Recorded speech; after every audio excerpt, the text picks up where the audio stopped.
আসসালামু আলাইকুম। আজকে আমরা এসেছি আমাদের ঈদ পুনর্মিলনী অনুষ্ঠান মসজিদে হচ্ছে। সো সাজ্জাদ ভাই ফোন করে তারিককে বলেছিল আসার জন্যে, যেহেতু এটা উইকেন্ডেই পড়েছে। সো আসলাম আর কি। ভালোই লেগেছে এসে, খারাপ না। অন্যবারে আসা হয় না, বাট এবারে এসেছি। এখানে প্রথমেই হলো আসার পরেই সার্ভ করা হয়েছিল কিছু স্ন্যাক্স। এখানে ছিল নুডলস, তারপরে স্প্রিং রোল, আর ছিল একটা অনিয়ন রিং। সো নুডলসটা আমার অনেক ভালো লেগেছে, বাংলাদেশি স্বাদ পেয়েছি অনেক দিন পর নুডলসে। সো এখানে স্টার্টার শেষ করার পরে তারপর আবার খাওয়া দাওয়ার ব্যবস্থা ছিল। আর অনেক মানুষ এসেছিল।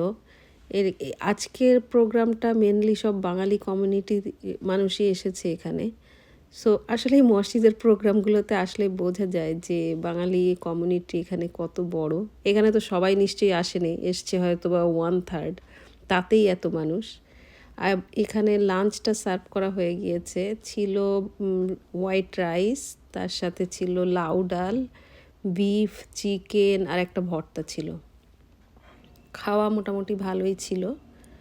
সো এখানে সবাই লাইন ধরে নিয়ে এসেছে খাবার। ওরা যখন সার্ভ করছিল ভাতের পরিমাণটা বেশ বেশিই ছিল। সো আমি একটু বলে আবার আমার প্লেটে ভাতের পরিমাণটা একটু কমিয়েই নিয়েছিলাম আর কি। যাই হোক, এখানে খাবার দাবার চলছে, সবাই খাচ্ছে। প্রথমে মেয়েরা নিয়ে নিয়েছে, তারপরে ছেলেদের জন্য ওখানে ব্যবস্থা ছিল একই খাবার। প্রথমে ছেলেরা নিয়েছে, তারপর মেয়েরা। আর এটা হচ্ছে ডেজার্ট। ডেজার্টে অনেক আইটেম ছিল, তার মধ্যে আমি নিয়েছি জর্দা আর এখানে কাস্টার্ড। ভালোই লেগেছে দুটো কম্বিনেশন একসাথে।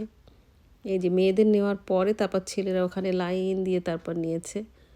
খাওয়া দাওয়ার চেয়ে বড় কথা হচ্ছে সবাই সবার সাথে দেখা হয়, এখানে কথা হয়, কুশল বিনিময় হয়, এই আর কি। খাওয়া দাওয়া শেষ, এখন ঘরে ফেরার পালা। সবাই সবার সাথে কথাবার্তা বলে তারপরে আমরা আমাদের মতো করে আবার বাসায় চলে আসলাম। এই তো ছোট একটা ব্লগ শেয়ার করলাম আপনাদের সাথে। আমাদের পুনর্মিলনী কিভাবে হয়, কেমন লাগলো জানাতে ভুলবেন না।